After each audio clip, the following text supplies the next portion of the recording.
আজকে আমি তোমাদের সাথে শেয়ার করব গপুর জন্মাষ্টমীর জন্য ওর কি জামা কিনেছি। সবার প্রথমে যেটা দেখলে সেটা একটা লোকাল মার্কেট থেকে কিনেছি, আর এখন যে জামাটা দেখছো সেটা আমি মায়াপুর থেকে কিনে এনেছিলাম। আর এইটা একটা সুতির জামা, আর এইটা হচ্ছে বেলভেট কাপড়ের উপরে একটা কাজ করা। এটা রাধা মাধবের জন্য কিনেছিলাম ম্যাচিং করে।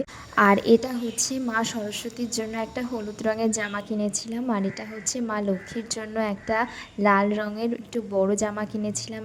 আর গোপুসোনাকে সন্ধ্যাবেলায় পরানোর মতো একটা ঝকঝকে সুন্দর জামা কিনেছিলাম। আর সবার শেষে আমি এই জামাটা দেখেছিলাম। এই জামাটা দেখে তো আমার আলাদা রকমেরই পছন্দ হয়েছিল, এটা আমি নিয়ে নিয়েছিলাম। আর এই যে মশারিটা দেখছো, গোপুসোনার আরও একটা মশারি আছে, আর এটা এক নতুন কেনা হয়েছে ওর জন্য। এটা আমি অনলাইন থেকে ওর জন্য কিনেছিলাম।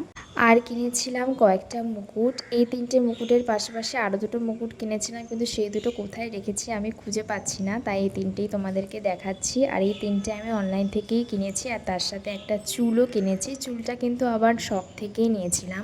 আর এই ডেলিভার জামা কাপড় রাখাগুলোর জন্য একটা বড় ঝুড়িও কিনে এনেছিলাম, নয় জামা কাপড়গুলো খুব অগোছালো হয়ে যায়, তার জন্য একটা বড় ঝুড়ি কিনেছিলাম। আর এইটাই ছিল জন্মাষ্টমীর গোপুসোনার জন্য শপিং।